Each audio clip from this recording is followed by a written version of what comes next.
저는 오늘 밀락동에 큰 기쁨이 있더라, 밀락동에 큰 기쁨이 있더라 라는 제목으로 하나님 말씀 증거하도록 하겠습니다. 구한말인 1894년에서 1904년까지 10년 동안 조선은 굉장히 힘들었습니다. 청일전쟁과 러일전쟁이 있어서 백성들의 삶이 굉장히 피폐해졌습니다. 그래서 농지를 버리고 산으로 떠난 화전민도 있었고요. 한반도를 떠나서 저기 연해주나 다른 나라로 이동하는 사람들도 많이 생겨났습니다. 이러한 조선의 백성들을 보고 불쌍히 여긴 사람들이 있었는데요. 바로 미국 북장로교 선교사님들입니다. 그들은 어떻게 하면 이렇게 피폐해진 백성들에게 도움이 될까 생각을 하다가 그 선교사님 중에 기출라프 선교사님이란 분이 있는데, 이분이 어떤 생각을 했냐면 감자를 조선에 보급해서 심어야겠다라는 생각을 했습니다. 혹시 감자 좋아하십니까?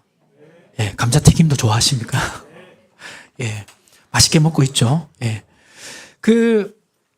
이 기출라프 선교사님이 감자를 당시 처음 이 땅에 보급을 한 것입니다. 그 이후로 많은 감자들이 생산이 될 수 있었습니다. 그리고 또 아치볼드 플래처라는 캘리포니아 출신의 선교사님이 계셨는데요. 이분은 무엇을 가져왔냐면 사과를 가져왔습니다. 그럼 사과가 없었단 말인가? 아닙니다. 사과가 있긴 있었어요. 조선시대부터 사과가 있었는데 그 사과는 맛이 없는 사과였어요. 우리가 지금 먹고 있는 맛있는 사과가 아니라 능금이라는 크기도 작고 달콤 새콤이 별로 없는 그런 사과였습니다. 근데 이 선교사님이 캘리포니아에 있는 이 맛있는 사과를 대구에 보급하기 시작하면서 오늘 우리가 먹는 맛있는 사과를 먹게 된 것입니다. 딸기도 그렇습니다. 이처럼 이 선교사님들이 처음에 가지고 왔을 때는 작은 씨앗이고 묘목이었을 텐데 그것을 통해서 이 나라가 굉장히 풍성하게 된 것입니다. 오늘 본문에 보면 어떤 한 사람이 전해준 어떤 것으로 말미암아 한 도시에 큰 기쁨이 있었다라고 말씀하고 있습니다. 이 사람은 누굴까요? 예, 빌립 집사님입니다. 예수님의 제자 빌립이 아니라 예루살렘 교회 7 집사 중에 한 사람이었던 이 빌립 집사님이 사마리아 성으로 오게 됐는데요. 왜 오게 되었냐면 사도행전 8장 1절에 보니까 8장 1절 우리 남성 성도님들 한번 읽어보겠습니다. 사울은 그가 죽임당함을 마땅히 여기더라. 그날에 예루살렘에 있는 교회에 큰 박해가 있어 사도 외에는 다 유대와 사마리아 모든 땅으로 흩어지니라. 자, 누가 죽었죠? 그가 죽임당했다고 했는데 누굽니까? 스데반 집사님이 죽었습니다. 예수님은 십자가에 못 박혀 죽었고 스데반 집사님은 돌에 맞아 죽었습니다. 그렇게 스데반 집사님이 죽고 나서 큰 박해가 일어났습니다. 유대인들이 이때구나 싶어가지고 성도들을 공격하기 시작한 것이죠. 그래서 이 박해를 피해서 사도 위에는 많은 성도들이 유대와 사마리아 땅으로 흩어졌습니다. 스데반 집사님이 돌로 맞아 죽은 것은 너무나 잔인한 장면이죠.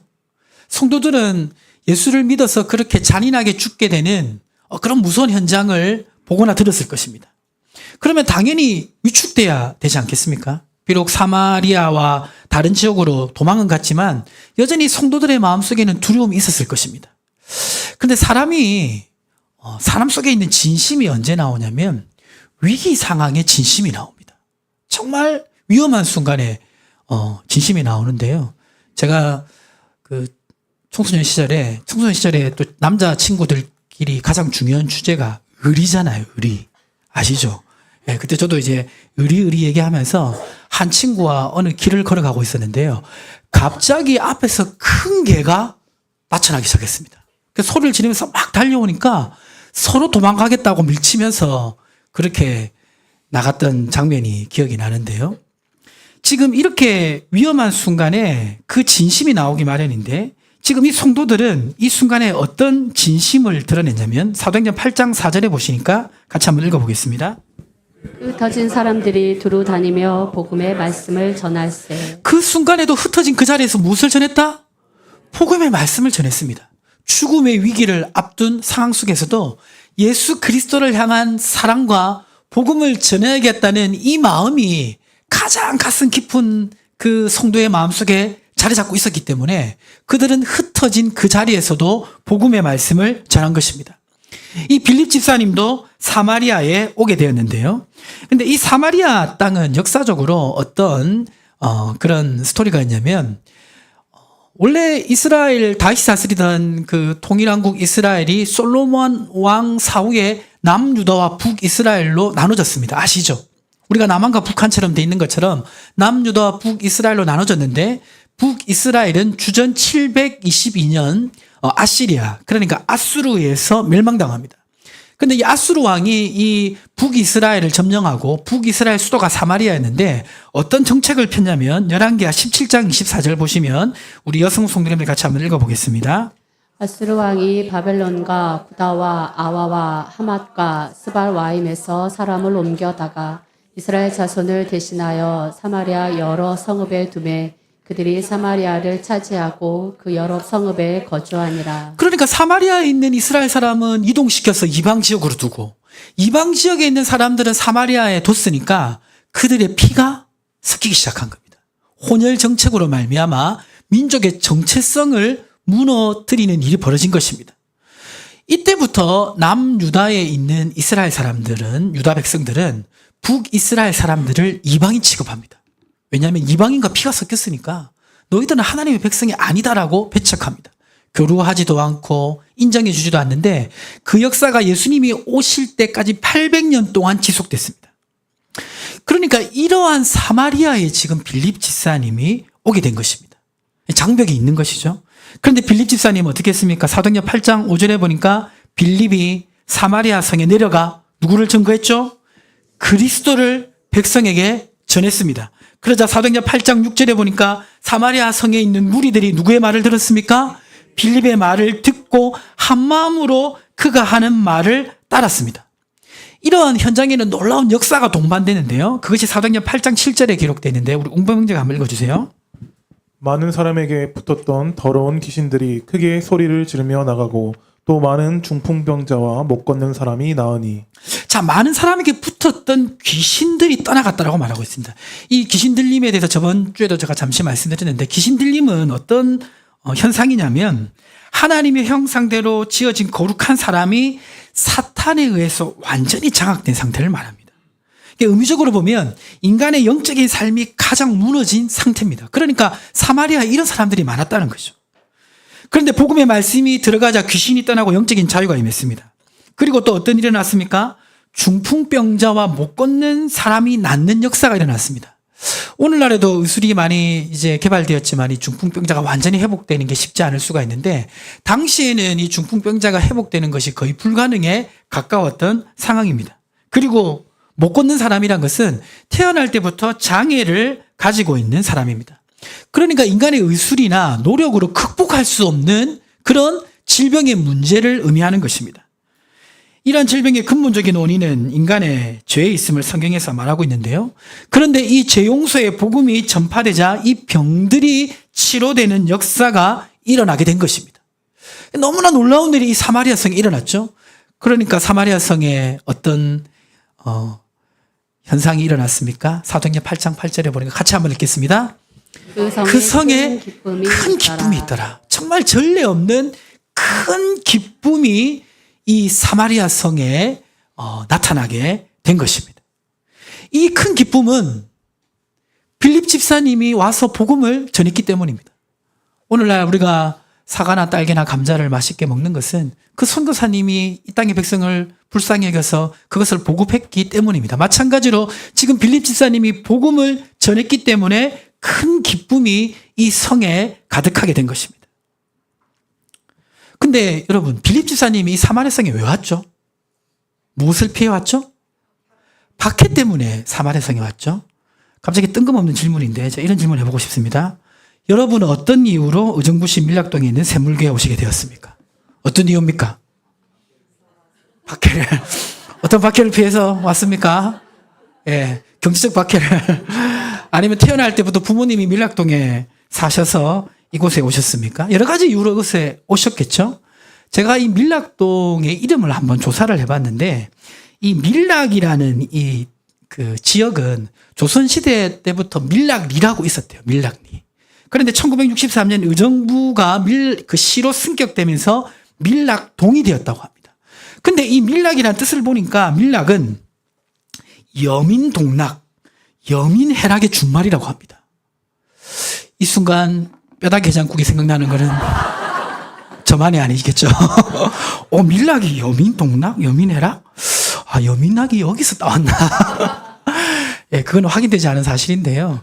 여기에 준말로서 뜻은 뭐냐면 임금은 즐거움을 홀로 차지하지 않고 백성과 함께 즐긴다라는 뜻이 이 밀락이라는 뜻입니다.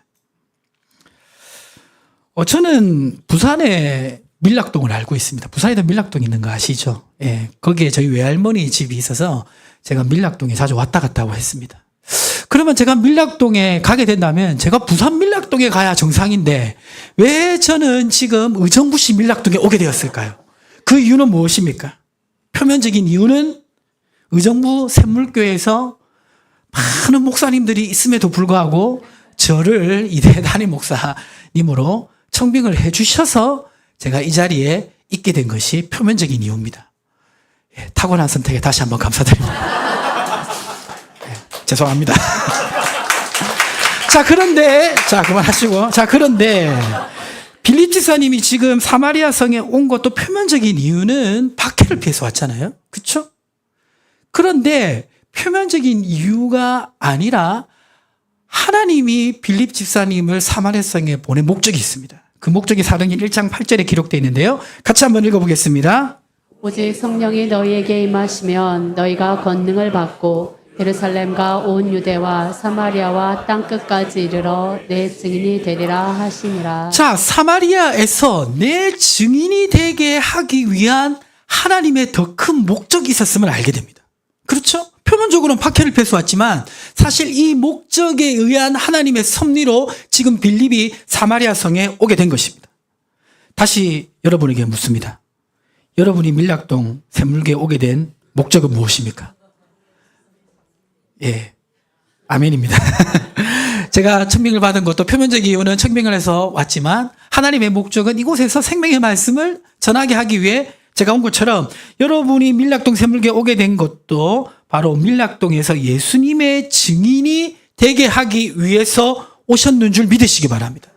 그러면 예수님의 증인으로서 밀락동에서 내가 살아가는 시간 가운데 기억해야 할 것은 무엇입니까? 첫 번째 같이 읽어보겠습니다. 그리스도를 전파하면 듣는 사람이 있다는 사실입니다. 자, 누구를 전파하면 어떤 사람이 있다? 듣는 사람이 있다는 것입니다. 지금 빌립은 원래 말씀을 전하는 사람이 아니었어요. 빌립은 구제하는 행정적인 일을 하는 사람이었습니다. 말씀은 사도들이 전했잖아요. 그러면 지금 빌립이 지금 장벽이 있는 사마리아에 왔어요. 잘 교류도 안 하고 대화하기도 어렵고 뭔가 이질감을 느끼는 그 지역에 와서 또 자기가 복음 전하는 일을 주로 했던 것도 아니에요. 그러면 인간적으로 생각하면 이 일은 내가 할 일이 아니지. 나중에 사도들이 와서 그런 일을 하고 나는 사도들이 그런 복음을 전하면 그때도 구제하는 사역을 해야겠다라고 충분히 생각할 수 있지 않겠습니까? 그렇죠? 그러나 빌립은 사도행전 8장 5절에 보니까 그리스도를 백성에게 전했습니다. 그러자 어떻게 됐습니까? 무리가 빌립의 말을 듣고 따르는 역사가 일어났습니다. 그러니까 그 장벽을 뚫고 그 이질적인 환경을 뚫고 사마리아 성에 있는 사람이 빌립의 말을 듣기 시작한 것입니다. 어떻게 이런 역사가 일어날 수 있었을까요? 그 이유가 이렇게 적어봤습니다. 성경은 예수 그리스도를 통한 구원의 소식을 열방이 기다리며 사모하게 될 것을 예언하고 있기 때문입니다. 어디서 예언하고 있냐면 이사야서 2장 2절 우리 청년들 같이 한번 읽어볼까요? 여호와의 전의 산이 모든 산 꼭대기에 굳게 설 것이요 모든 작은 산 위에 뛰어나리니 민방이 그 위로 모여들 것이라. 말일에 만방 열국이 그리로 모여든다. 어디로 모여드냐면 이사야서 2장 3절에 보니까 많은 백성이 가며 이르기를 오라 우리가 어디에 가자? 여호와의 산에 오르며 야곱의 하나님의 전에 이르자. 왜 하나님의 전에 이르려고 합니까? 그곳에 무엇이 있기 때문에? 여호와의 말씀이 있기 때문에. 자, 넘겨주시면 정리해보면 지금 만방이 어디로 모여듭니다. 어디로 모여드냐면 여호와의 산에 하나님의 전에 이르는데 왜냐하면 그곳에서 무엇이 흘러나오기 때문에 하나님의 말씀이 흘러나오기 때문에 열방이 하나님의 말씀을 찾으려고 모여들 것이라고 예언하고 있습니다. 지금 사마리아 성이 이질적이고 또 유대인들 보기에는 이미 정체성을 잃어버린 사람 같더라도 하나님의 이 말씀에 의해서 그들이 말씀을 듣는 역사가 일어난 것을 보게 됩니다. 사마리아 성에 이런 사람이 있었다면 밀락동이 아니라 다른 동에도 내가 살고 있는 지역에도 하나님이 부르시는 사람이 있는 줄 믿으시기 바랍니다. 아멘이십니까? 사도행전 13장 48절 같이 읽어볼까요? 이방인들이 듣고 기뻐하여 하나님의 말씀을 찬송하며 영생을 주시기로 작정한 데는 다 믿더라. 전혀 하나님의 백성과 상관없는 이방인도 하나님의 말씀을 듣고 찬송하며 나아가는 것은 바로 하나님께서 그들에게 구원을 주시기 위한 계획들이 있었다는 것입니다. 이 예언을 따라 지금 이 지역에도 내가 살고 있는 지역에도 그러한 사람이 있는 줄 믿으시기 바랍니다. 그래서 우리는 빌립이 믿음으로 말씀을 전한 것처럼 그리스도를 증거해야 될 줄 믿습니다. 아멘이십니까? 그리스도를 증거하시겠습니까? 예. 마음은 증거하고 싶은데 입이 잘 떨어지지 않습니다. 그렇죠? 어떻게 하면 좋을까요? 어떻게 하면 좋죠? 10월 29일부터 시작되는 말씀 전파 사역에 동참하면 될 줄 믿습니다. 아멘이십니까? 예, 주보에 그 보면 나와 있는데요. 여기 지금 10월 29일부터 11월 19일까지 야곱의 인생을 중심으로 해서 파란만장한 인생 위에 하늘 사닥다리라는 제목으로 5주에 걸쳐서 말씀이 선포될 것입니다. 이 말씀이 필요한 사람들이 생각날 때 어떻게 해야 되죠? 그분에게 찾아가서 밥을 사주고 해요. 그렇죠?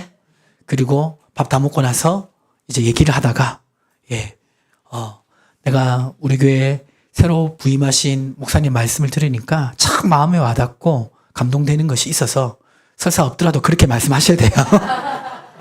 그렇게 말하면서 이제 너도 한번 들어보라고 이렇게 링크를 보내주십니다. 예. 그러고 나서 어떻게 됩니까? 들었는지 안 들었는지 확인해보고 들었는데 말씀이 이렇게 잘 들리더라. 아니면 잘 들리지 않더라. 두 가지 반응이 나오겠죠. 어떻게 됩니까? 잘 들리지 않는 분에게는 현장에서 나와서 들어야 잘 들린다. 이렇게 하면 되고 잘 들리는 분에게는 현장에서 나오면 더 잘 들린다. 이렇게 해서 11월 12일과 19일에 초청하시면 되겠습니다. 그럴 때 우리는 그리스도를 전파하는 사역에 동참할 수 있게 되는 것입니다. 아멘이십니까? 두 번째로 우리가 밀락동 예수님의 증인으로 살아가기 위해 기억해야 될 거 있습니다. 같이 한번 읽어볼까요? 말씀이 전파될 때 능력이 나타납니다. 자, 우리 양옆에 계신 분의 눈을 보며 한번 외치겠습니다. 말씀이 전파될 때 능력이 나타납니다. 자, 말씀이 전파될 때 능력이 나타납니다. 오늘 사도행전 6장 6절에 보니까 무리가 빌립의 말도 듣고 행하는 표적도 보고라고 말했습니다. 그 표적이 사도행전 6장 7절 다시 보시면 많은 사람에게 붙었던 더러운 귀신들이 크게 소리를 지르며 나가고 또 많은 중풍병자와 못 걷는 사람들이 나으니라고 되어 있습니다. 놀라운 역사가 일어났잖아요. 그러면 우리 생각하기에는 이거는 그냥 빌립 집사님이 능력이 있어서 이런 역사가 일어난 거지라고 생각할 수 있는데 성경에서 이렇게 분명히 말하고 있습니다. 마가복음 16장 20절 우리 여성 성도님들 같이 한번 읽어보겠습니다.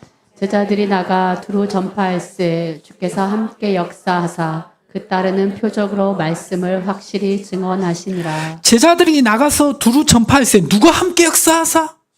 주께서 함께 역사하사 무엇을 증거하십니까? 말씀을 확실히 증거하신다. 무엇으로? 표적으로. 그러니까 말씀 전하는 거는 난데 그 전하는 것을 통해서 하나님이 능력과 기사와 표적으로 역사하신다고 말씀하고 있는 것입니다. 생각해보면 사도들도 놀라운 기적과 표적이 나타났지만 그 사도들도 생각해보면 그냥 평범한 사람이었어요. 실수가 많은 사람이었습니다. 허점이 많은 사람이었어요. 그렇지 않습니까? 베드로도 그렇고 요한도 그렇고 다 그랬어요. 그런데 그들이 말씀을 전하니까 놀라운 역사가 일어났습니다. 우리가 오늘 기억해야 될 것은 마가복음 16장 15절과 16절 말씀 우리 남성분들 같이 한번 읽어볼까요?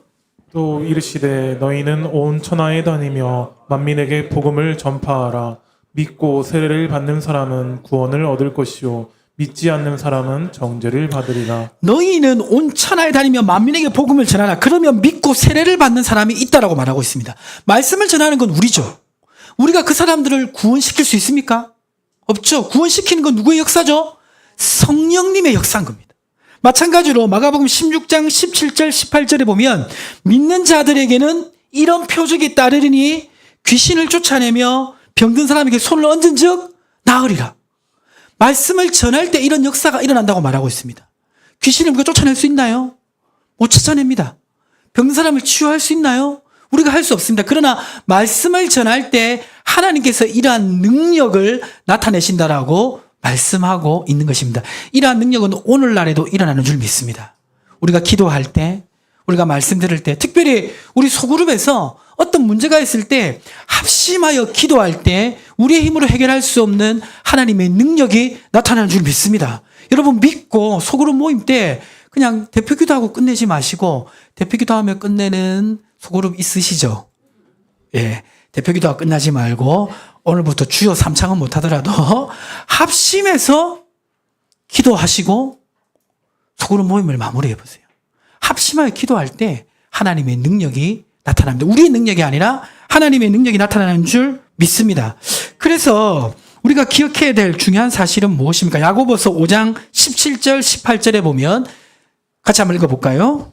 엘리야는 우리와 성정이 같은 사람이로되 그가 비가 오지 않기를 간절히 기도한즉 3년 6개월 동안 땅에 비가 오지 아니하고 다시 기도하니 하늘이 비를 주고 땅이 열매를 맺었느니. 능력의 주체가 사람이 아니라 하나님을 분명히 말하고 있습니다. 엘리야 얼마나 대단한 사람입니까? 엘리야 하늘에서 불을 내리고 그리고 비를 내렸던 그 사람이지만 그 엘리야가 우리와 똑같은 사람이라는 거예요. 연약한 사람이라는 거예요. 엘리야도 뭐에 걸렸죠? 우울증에 걸렸어요. 우울증 걸려가지고 나 이제 그만 죽여달라고 말할 정도로 연약한 인간이었지만 그의 능력으로 하나님이 역사하시는 것이 아니라 하나님의 능력으로 역사한다는 것을 말씀하고 있습니다. 그래서 내가 능력을 주는 게 아니에요. 내가 능력을 행사하는 게 아니에요. 우리가 하는 것은 무엇입니까? 말씀을 전하면 그 말씀이 살아서 역사하는 줄 믿으시기 바랍니다. 아멘이십니까? 마지막으로 우리가 예수님의 증인이 되기 위해서 기억해야 될 것은 무엇입니까? 같이 한번 읽어볼까요? 복음이 전파되는 곳에 큰 기쁨이 있습니다. 복음이 전파되는 그곳에 큰 기쁨이 있다는 것입니다. 오늘 빌립 집사님을 통해서 사마리아 성에 큰 기쁨이 있었습니다. 사도행전 8장 8절에 그 성에 큰 기쁨이 있더라. 여러분 혹시 오늘 하루 살면서 가장 기뻤던 순간은 언제입니까? 조금 있다가 밥 먹을 시간입니까? 이번 한 주 살면서 가장 기뻤던 순간은 언제입니까? 언제죠? 이번 한 달 살면서 가장 기뻤던 순간은 언제입니까? 생각나시는 거 있습니까? 올해 한 해를 지내면서 가장 기뻤던 건 무엇입니까? 떠오르십니까? 지금 이 성에 큰 기쁨이 임했다라고 말하고 있습니다. 그 기쁨은 무엇일까요? 그 기쁨은 처음에는 무엇이냐면 귀신 들림과 무서운 질병에서 구원받는 기쁨입니다. 도저히 인간적으로 해결할 수 없는 그 문제가 사라지면서 큰 기쁨이 임한 것입니다. 우리 삶 속에서는요, 뭐 귀신 들린 현상은 아니고 우리가 중풍병에 걸리지 않고 우리가 못 걷지 않아도 내 힘으로 해결할 수 없는 문제가 항상 있어요. 그 문제가 있으면 나타나는 현상이 뭐냐면 마음의 근심이 떠나지 않고 밤에 잠을 못 잡니다. 그럴 때 있지 않습니까? 있죠. 저도 있는데 여러분이 없겠어요? 저도 밤에 잠을 못 자고 그렇게 근심할 때가 있습니다. 그런데 복음이 전파될 때 그 문제가 떠나가는 역사가 있다는 것입니다. 아멘이십니까? 자, 그리고 이 기쁨은 무엇일까요? 사도행전 8장 14절과 15절과 17절에 보면 이렇게 귀신이 떠나가고 질병이 떠나가는 기쁨으로 끝나지 않고 그 다음에 놀라운 역사가 이어지게 되는데 우리 운봉민장 한번 읽어주세요. 예루살렘에 있는 사도들이 사마리아도 하나님의 말씀을 받았다 함을 듣고 베드로와 요한을 보내매 그들이 내려가서 그들을 위하여 성령 받기를 기도하니 이에 두 사도가 그들에게 안수함에 성령을 받는지라. 처음에는 귀신이 떠나고 질병이 회복되는 문제가 해결되는 역사가 나타나는데 이후에 예루살렘에서 이 소식을 듣고 두 사도를 보냈어요. 그 두 사도를 보냈는데 이들이 기도할 때 성령이 임하시는 역사가 나타난 것입니다. 그러면서 이 사마리아 성의 기쁨이 더욱더 풍성해졌는데요. 그 기쁨은 무엇이었을까요? 성령이 임하시면서 나타난 기쁨은 첫 번째는 구원의 기쁨입니다. 지금 어디와 어디 전쟁하고 있죠? 이스라엘과 팔레스타인 전쟁하고 있는데 지금 그 지역에 있는 사람은 죽음의 문턱 바로 앞에까지 있습니다. 옆에 사람이 죽어가고 있고 나도 언제 죽을지 모르는 위기 가운데 있는 것입니다. 그들이 가장 원하는 것은 무엇입니까? 거기에서 벗어나거나 그곳에서 평화가 오기를 원하는 것입니다. 생명을 얻기 위함 때문입니다. 그런데요, 우리 인생은 죽고 나면 영원한 사망이 있습니다. 알고 계십니까? 죽으면 어떻게 되죠? 죽으면 우리의 육신은 선산이나 매장제가 있으신 분은 그곳으로 가고 없으면 화장장으로 가서 아무것도 안 남게 돼요. 그러면 영혼은 살아서 나중에 부활해서 천국과 지옥에서 영원한 심판을 받게 됩니다. 이것을 알고 있기 때문에 사람은 죽음을 두려워하는데 죽음을 두려워하는 그 순간에 죽음의 고통, 인생을 떠나는 두려움뿐만 아니라 영원한 심판에 대한 두려움이 있다는 것입니다. 근데 복음을 통한 기쁨은 무엇입니까? 그 심판에서 벗어나서 영원한 생명을 얻는 기쁨을 주시는 줄 믿으시기 바랍니다. 이 기쁨이 누구에게 필요합니까? 이 주변의 사람들에게, 내 주변의 사람들에게 필요한 기쁨이 바로 이 구원의 기쁨인 줄 믿으시기 바랍니다. 또 이 성경에 있는 기쁨은 무엇이었습니까? 자, 같이 한번 읽어보겠습니다. 죄책감과 좌절감에서 벗어나는 기쁨입니다. 그들은 하나님의 백성이라는 뿌리는 있었지만 혼혈 정책으로 이방인 같은 취급을 받았습니다. 그들의 마음속에는 좌절감과 죄책감이 있었습니다. 그런데 오늘 유대인이었던 베드로와 요한이 그들에게 기도했고 성령이 임하면서 하나님과의 관계가 회복되고 유대인과의 관계가 회복되면서 좌절과 이 죄책감에서 벗어나는 역사가 있었습니다. 그러한 기쁨이 있었습니다. 오늘날 지금 그 인문학이 굉장히 유행을 하잖아요. 그렇죠? 예. 그래서 이제 인문학이 굉장히 유행하는 가운데 그 인문학 중에 어느 분야가 특별히 아주 좀 이렇게 부각되냐면 심리학이 굉장히 부각많이 됩니다. 근데 심리학이 부각되는 걸 자세히 살펴보면 그 심리학을 통해서 사람이 해결하고 싶어 하는 두 가지가 있는데 하나가 죄책감이고 하나가 좌절감이에요. 죄에 대한 죄책감을 어떤 과거에 대한 실수, 실패를 해결하고 싶어 하고 그리고 어떤 환경과 상황 속에서 좌절을 겪는 것을 그 심리학이나 학문으로 극복하고 싶어서 부단히 노력칩니다. 근데 완전히 해결할 수가 있습니까? 완전히 해결할 수가 없죠. 그냥 근본적인 원인이 죄에 있기 때문에 심리학으로는 결코 좌절감과 죄책감을 해결할 수 없습니다. 오직 예수 그리스도를 통한 복음만이 여기에서 우리를 해방시켜 주시는 줄 믿으시기 바랍니다. 이것이 바로 복음을 통해서 사마리아 성에 주어진 기쁨이고 지금 내 주변의 사람들에게 가장 필요한 기쁨인 줄 믿으시기 바랍니다. 마지막으로 어떤 기쁨이었을까요? 읽어볼까요? 하나님을 만나는 기쁨이 있었습니다. 사람은 하나님과의 교제가 아니면 결코 만족할 수 없는 영역이 있습니다. 아무리 부를 누리고 즐거운 삶을 산다 할지라도 하나님만이 주시는 그런 기쁨이 있습니다. 지금 예수 그리스도라는 복음을 통해서 이 사마리아 성인의 성령이 임했고 하나님을 만나는 기쁨이 있었습니다. 이 기쁨은 다른 무엇과도 바꿀 수 없는 즐거움인데요. 지금 내 주변에 살아가는 사람들에게 또 이 밀락동에 있는 사람의 가장 필요한 기쁨은 바로 이 하나님을 만나는 기쁨인 줄 믿으시기 바랍니다. 이 주변에 살고 있는 사람들에게 가장 큰 기쁜 소식은 도로가 뚫려가지고 집값이 올라가고 그리고 어떤 문화적 컨텐츠를 많이 즐길 수 있는 그런 환경이 조성되는 것이 아니라 예수 그리스도를 통한 복음의 기쁨이 가장 필요하다는 것을 믿으시기 바랍니다. 그래서 이렇게 말씀을 정리해 보았습니다. 자, 밀락동에 넘겨주시면 같이 한번 읽어보겠습니다. 밀락동에 가장 큰 기쁨을 줄 수 있는 것은 복음입니다. 내 주변의 사람들에게 가장 큰 기쁨을 줄 수 있는 것도 복음입니다. 믿으십니까? 아까 제가 여러분 오늘 하루, 이번 일주일, 한 달, 올해 가장 기뻤던 것이 무엇인지 물었습니다.